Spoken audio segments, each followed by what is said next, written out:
So the context is about this poll. Who sponsored this poll? Remember, we are required by regulation to declare whether it's a self-sponsored poll or whether someone else is paying for it. We only release polls that are self-sponsored by Infotrak, like you covered us, I think, about 2 weeks ago when we released the performance of the elected leaders. So this poll was conducted between the date of 22nd to 26th of June, that is last month. We covered a total of 3,000 adult Kenyans. Those are 18 years and above. We went through the entire country. It was conducted through our call center using a technology called computer-assisted telephonic interview. Reason being, there are several methods through which you can conduct poll, but we prefer CATI, or computer-assisted telephonic interview, because of cost. Remember, this is self-sponsored and conducting polls are very, very expensive. So just part of our fraction of our investment, we always ensure that we give back to the society through conducting such like polls. So this is the outlook. We had a total of 99% response rate. This poll, with 3,000 adult Kenyans, it gives us a plus or minus 1.79, meaning every figure that you will be seeing here can be, you can add 1.79 or 1.8, or you can minus 1.8. That's what margin of error means. Moving on, this is the distribution by age and of course by gender. And just to clarify something, we also had to do some interviews for those that are 18 to 26. We had to go to the regions and did, so it was a combined methodology of both face-to-face and through computer telephonic interview. Those who are aged 28 years and above were conducted in our call center, which majority of you have ever visited. And those, the age band, why we were doing this, remember, there are a lot of people registering now, those who've attained the age of 18 years to 26 years, the Gen Zs. So we had to distribute based on the population census and conduct these interviews face-to-face. The regional distribution is also based on our adult population, which is about nearly 26 million. And we can see how it is distributed based on the strength of the adult population. And of course, in terms of gender split, we had 54% being male and the rest were female. So the first topic of the day that we asked, or the first question that we posed, are people aware of existence of broad-based government? And it's surprising that 16% of Kenyans do not know the existence of the broad-based government. However, nearly 4 in 5 of us are aware, that is 79%. And awareness differ by county. Of course, the lowest awareness was from Coast, where 22% claim they are not aware or not sure. If you add with the not sure, you're getting about 27% of Kenyans living within the coastal region not being aware of broad-based government. But of course, with awareness close to 80%, and of course, you can also see it by gender. So this awareness is quite high within regions like Nairobi, where we had 84%. I mean being the capital city. And of course, Rift Valley also has awareness of 81%. So the second question that we posed, having been aware of the existence, remember awareness is at 79% overall, we asked them whether the level of support, do they support this broad-based government? And do they oppose it, or where do they stand? So overall, 33% of Kenyans support the broad-based government, with another 37% opposing it. So if you compare the period that broad-based government has been in existence, there are still Kenyans who are not in support, and also there's also a fraction of 27%, that's slightly above a quarter, who they really do not know. They neither support it nor oppose the broad-based government. We went further to ask, if you're supporting, that is the 33%, more than a third. If you're supporting broad-based government, what are the major reasons for your support? That it has brought peace and political stability in our country, mentioned by 35%. Then, of course, if you add the two cohesion, we are seeing over 60% are mentioning peace and cohesion in the nation. That is as to the key reasons as to why they support it. Another double-digit support by 24% was mentioned that development and service delivery. They can witness development projects, they can see service delivery within their region, which is highly attributed to the broad-based government. Of interest also to us, remember the larger fraction, because there's a around 4% difference with those who oppose and those who support. Why do they oppose and why do they support? Major reason that, of course, limited development or poor governance or government performance since the creation or since the start of this broad-based government. That's one major reason mentioned by the 37% who do not support the broad-based government. Of course, they also felt 19%, that's about 1 in 5, saying there's been self-gain by the politicians. They do not really see the gain on the general wananchi, but it's only the politicians benefiting. 16% says it has really caused a lot of corruption, or the rise of corruption. Then there's also another 11% who opined that it has weakened the opposition, like cannibalizing the opposition. They no longer see the vibrant opposition that used to be there since the incorporation of other political parties to form the broad-based government. Of course, unclear agenda for the union, tribalism and favoritism, increased government cost, and tax burden to wananchi, mentioned by 2%. So in summary, for broad-based government, 79% are aware of the existence. Then, of course, 33% are supporting it. 27% not sure. 37% are opposed. Then 3% do not even, they are unsure.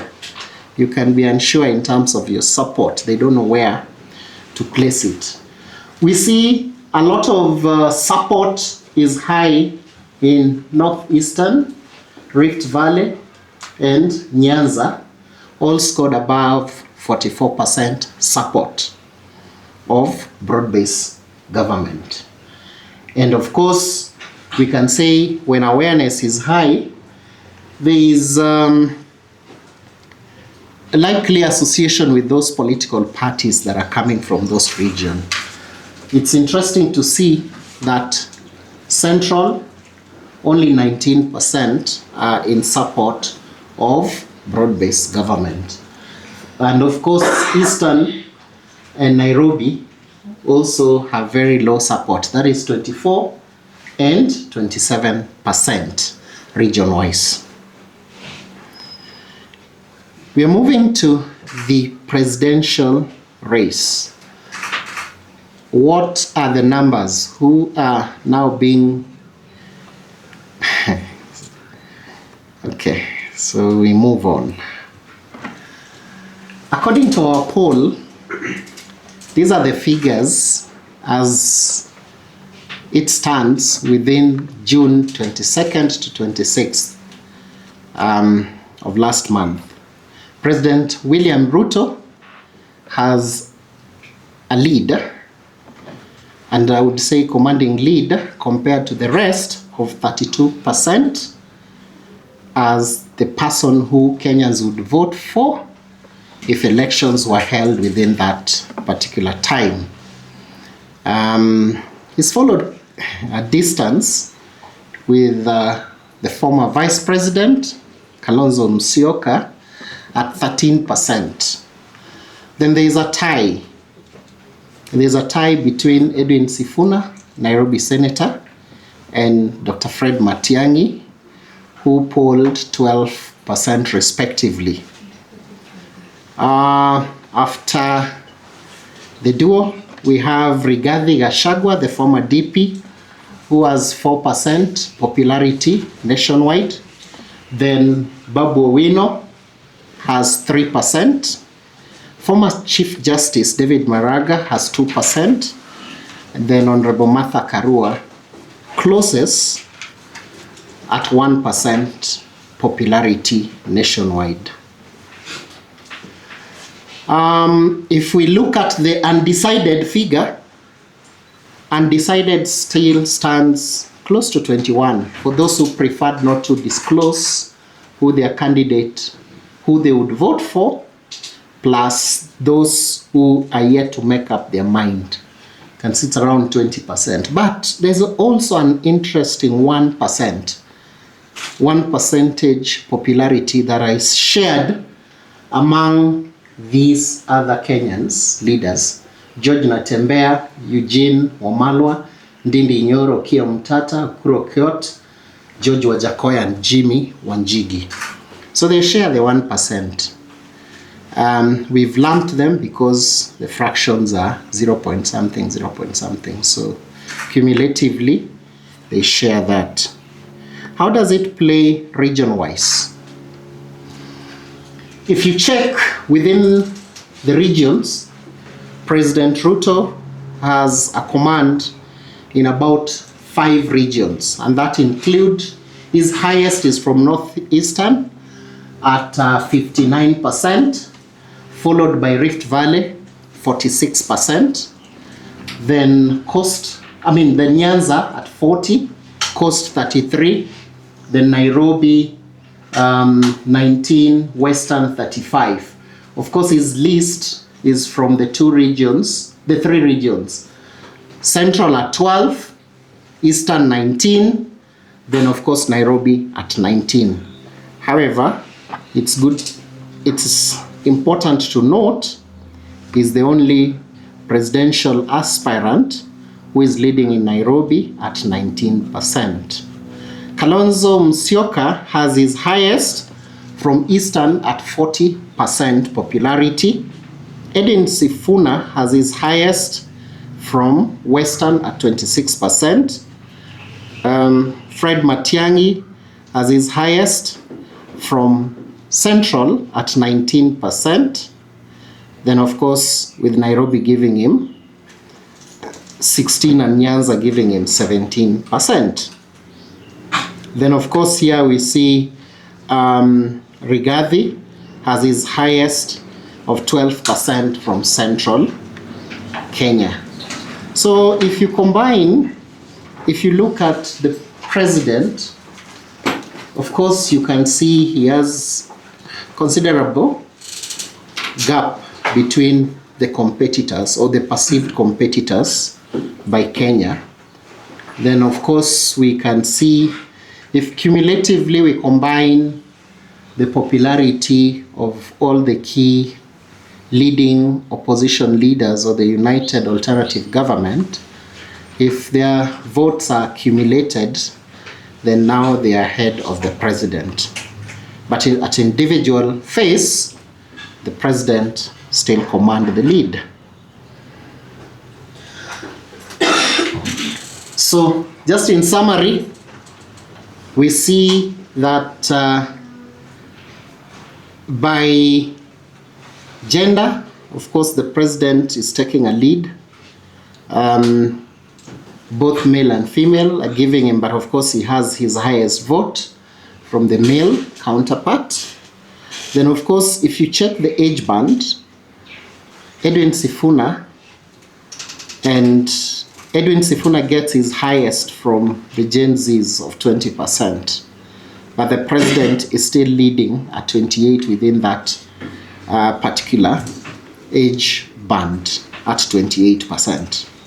Of course, Dr. Fred Matiang'i are within the mature adults. That's where he's getting his highest of 14%.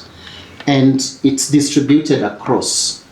You can see by age, and of course you can see it by gender, how the distribution happens. So there's a likely higher appeal for Edwin Sifuna among the youngest, and for Fred Matiang'i, it's among the mature adults. The president seems to balance it across the age bands, and of course a balance also for the gender. We also went and did check by the political party. Remember, there's that association, there's a question we ask, which political party do you support? So the UDA, those who support UDA, in terms of popularity, President William Ruto has an 87% amongst those who are affiliated with UDA. Of course, within the ODM brigade, those who told us they feel closest to ODM, 38% would vote for President William Ruto, 23% would vote for Edwin Sifuna. Then of course, a cumulative 39% would consider. There's a bit of fragmentation in DCP. DCP, 24% would vote for the former DP, Rigathi Gachagua. However, 20% would go for Matiang'i, would vote for Matiang'i, and 20% would vote for Kalonzo. Then 13% of those who are affiliated with DCP would consider voting for Edwin Sifuna. Kalonzo Musyoka would command 89% of those who are associated with Wiper. If you check in terms of our response rate, those who are from Wiper, 89% said they would vote for Kalonzo as their presidential candidate. For Jubilee, Matiang'i would control 60% of the vote, whereas President William Ruto 11, Edwin Sifuna 12, then the others.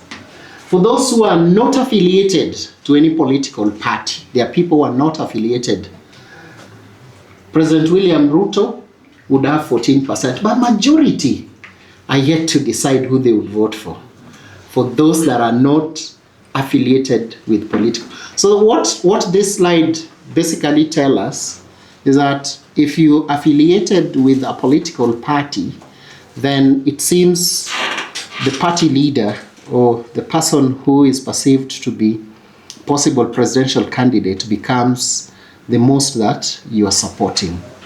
But for those that do not have any political affiliation, of course, there's also an even distribution between President William Ruto 14%, Matiang'i 14%, then Edwin Sifuna getting 13% of the vote.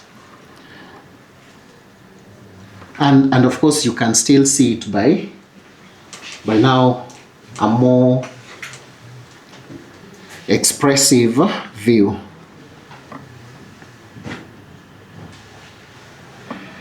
We've decided to give you a trend analysis because we've been conducting these polls over a period of time, and We've gone back the memory lane to August. What were the numbers? Who is gaining? Who is losing?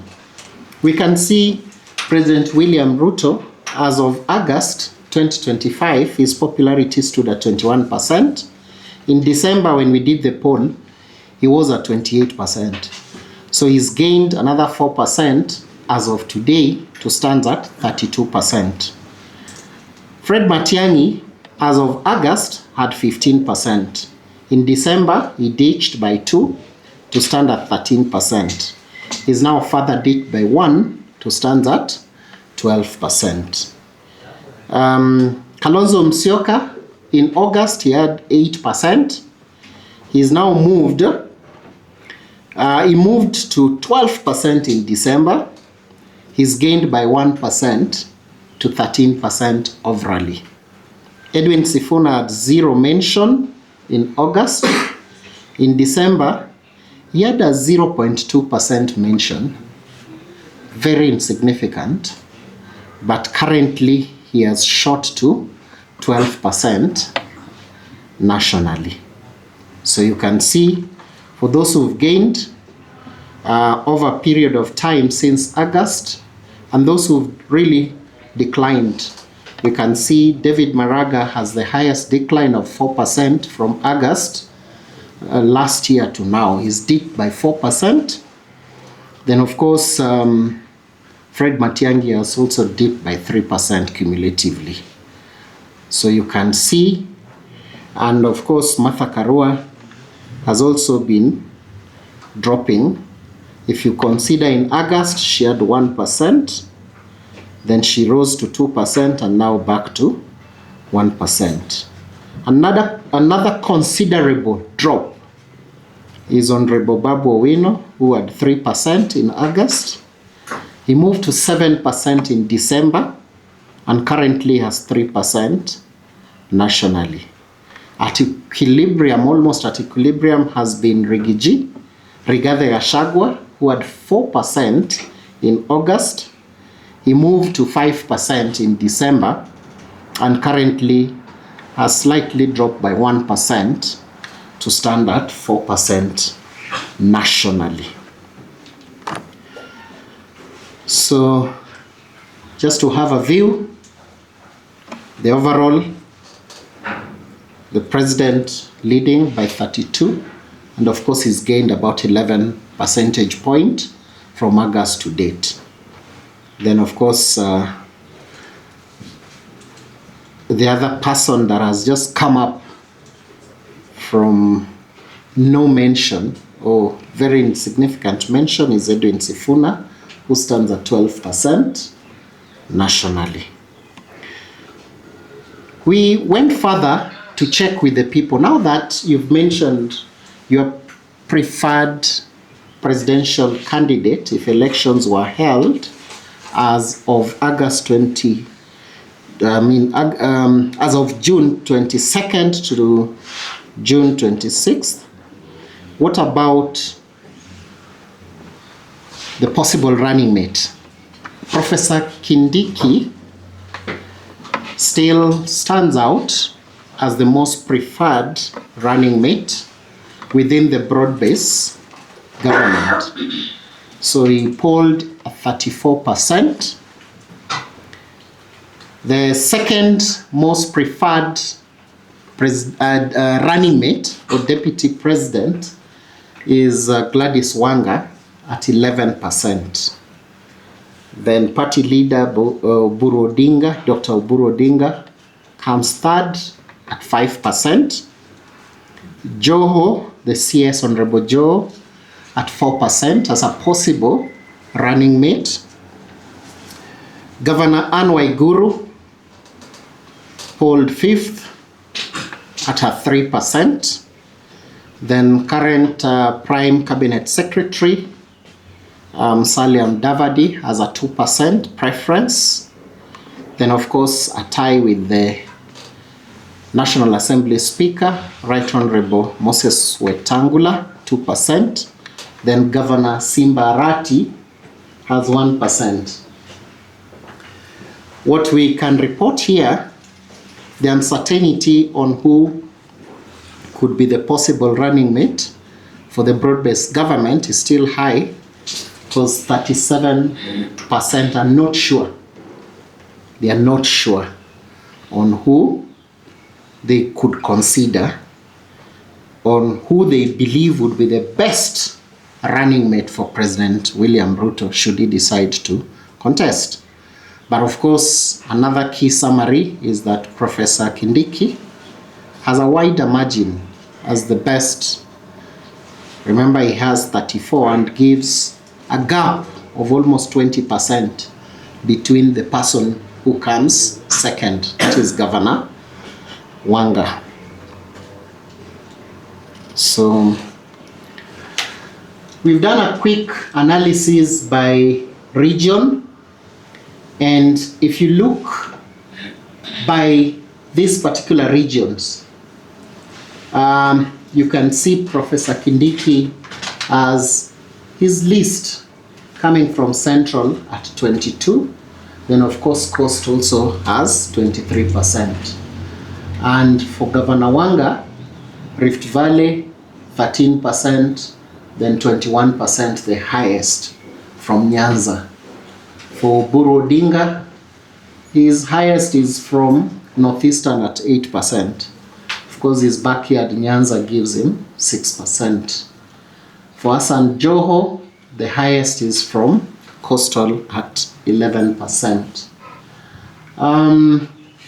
You can see here in terms of age band, the most prevalence, the preference, the highest preference is with the older adults, 46 to 55%. 37% of them would prefer Professor Kindiki. And of course, you can see 19% for the Gen Zs would prefer Governor Gladys Wanga.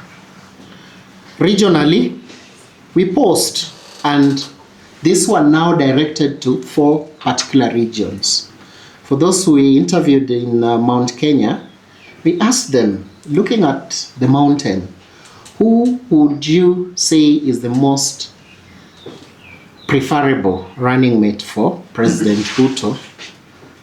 Who can make President Ruto gain the most vote if he or she is chosen from that region? We see 41% of the mountain respondent preferring Professor Kindiki. The second mentioned possible candidate for running mate is Governor Anne Waiguru at 14%. In Nyanza, they would prefer Gladys Wanga to be the running mate, then followed by Dr. Oburu at 25%. In Western region, the preference is for Prime Cabinet Secretary Musalia Mudavadi, who is leading at 28%. Then the second most popular person would be Wetangula at 22%. In Coast region, Ali Hassan Joho has a 60% preference, and the second most person that Coastarians would wish to see as the running mate is Professor Kindiki at 4%. Of course, there are other mention.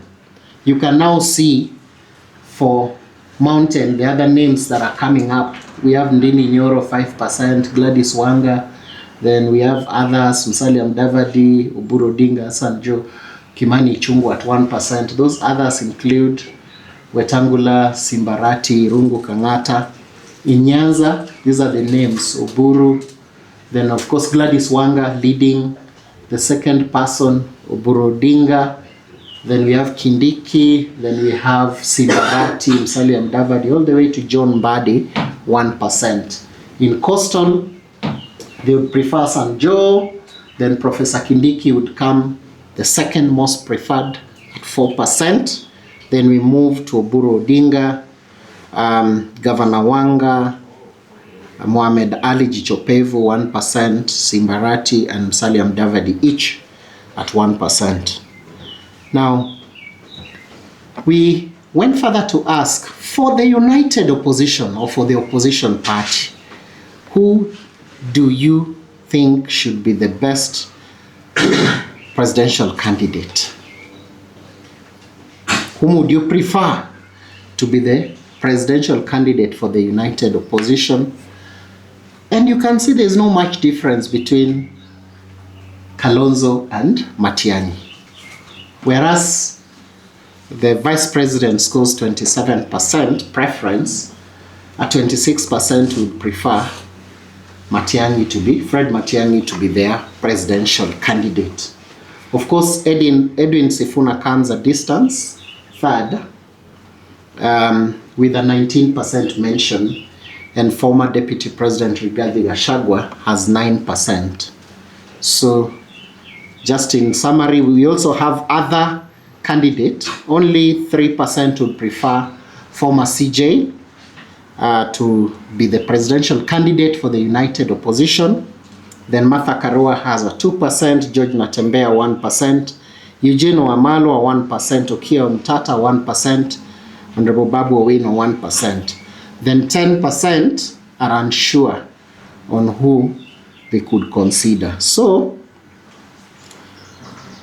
the key takeout, no much difference between the two leaders. That's former Vice President Kalonzo and Dr. Fred Matiang'i. Notably, Edwin Sifuna has 19% as the third most preferred presidential candidate for the united opposition. And of course, we can see it by region, who is preferred in which region, and by gender. You can see there, more male would prefer Kalonzo, then also other age bands. You can see Matiang'i as his highest in Nairobi, 30, then 29 in Nyanza and Central Province. Sifuna as his highest in Western as the possible presidential candidate.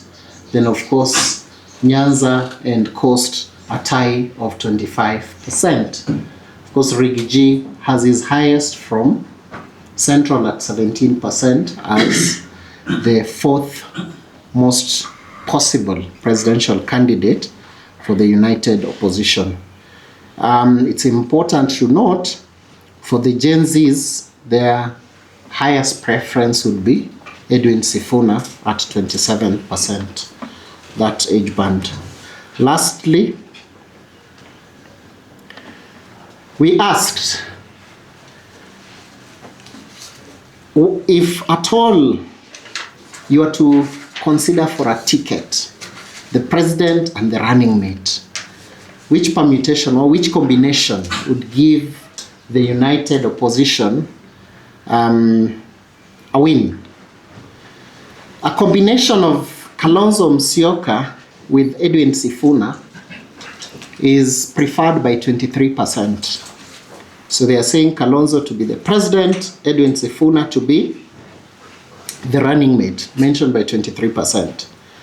Then another combination is having Kalonzo Musyoka and Fred Matiang'i as his running mate.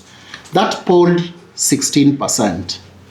Then if you have a vice versa of Fred Matiang'i as president and Kalonzo Musyoka as his vice president, it has 15%.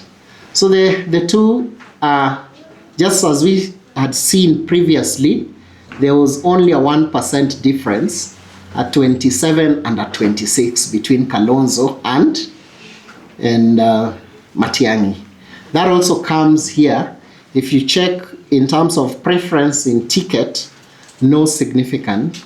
There would only be a 1% drop if Kalonzo is to lead, then to be deputized by Matiang'i. And Matiang'i and Rigiji ticket is preferred by 5% of Kenyans. Rigiji as the president, Kalonzo as the vice or the deputy has 4%. Rigathi Gachagua with Fred Matiang'i would give you a 4%. Then Fred Matiang'i with Martha Karua would also poll a 4%. Kalonzo Musyoka with Martha Karua will give you a 3%. Then, of course, 21% are still not sure which combination would work. So, just in summary, I think the most popular one would be Kalonzo leading as the presidential candidate and Edwin Sifuna coming second as his deputy. That would give the united opposition a 23% popularity. So that becomes the top ticket, because the other permutations we've seen do not really give a wider. But of course, these ones with the lower figures, you just see probably it may not work, or it were not working as of June 22nd, 26. And this is now by region. We can check who is preferred by region, and that marks the end of what we wanted to share. But it's important to give us political parties. Today, the most preferred political party is UDA at 22%. It is followed by ODM, which has a national standing of 21%. Then, of course, DCP, I think is the youngest party, has a national following of popularity of 9%. Jubilee has 6%, then Wiper has 5%. Of course, there are those 29% who do not support any political party. Then 2% is composed of all these parties you're seeing here, from Ford Kenya, KANU, all the way to CCM, Chama cha Mashinani, NARC, Ukweli, Third Way Alliance. They all share 2%. But now the ones at least that you see have a sizable following are those. But how has the parties been? You can see it now by region. Which party is popular in which region? Northeastern, we have UDA as the most populous. ODM is populous in Nyanza, followed by Coast at 46%. Nyanza, it has a 50%. DCP is strong in Central at 33%. Wiper is stronger at 23% in Eastern. Then, of course, Jubilee has 12% in Nyanza. Then others are now fragmented. And even for those who declared they're partyless, they're tribeless, they seem to be having some following with the political parties. You can see that they're well distributed amongst the parties. You can see that age band of 18 to 26. If you check which party has really gained, we've done since 2024, we've checked our reports. Which party has lost, which party has gained. Of course, the biggest gain is for UDA, which has accumulated 6% gain. In September 2024, it had a 38%, then had a huge drop to 16% in August last year. Then it moved to 19 and now at 21. So if you calculate that, it has a 6% point of gain. DCP, as of September, it was nowhere. But today, it stands at 9%. Those that have lost considerably are ODM, which has lost about 17% popularity. Then, of course, we've also seen here Jubilee losing 2%. So this graph will just see the gains and the drop over the four polls that we are comparing. So tied to the political parties, there is the formation, the political formation. And we can see broad-based government is popular because we asked here, which of the following political formation do you feel closest to? So 27% feel closest to broad-based. Linda Mwananchi has a 24%. Then United Alternative Government, or the opposition, has a 20%. Then there are 28% of Kenyans who do not associate with any following. Of course, you can see by region, Northeastern has the highest rating for popularity for broad-based. Rift Valley, then Nyanza at 34. Linda Mwananchi is highest in Western at 38. 29% in Nairobi and 28% in Nyanza. Then United Opposition, it has its highest from Eastern at 40, then Central 35%. And of course you can see it by age bands as well. The Gen Zs seems to be at Linda Mwananchi. That's where the 33% feel closest to. And thank you. If we have any questions, we can answer them now. But thank you very much for attending and giving us the audience.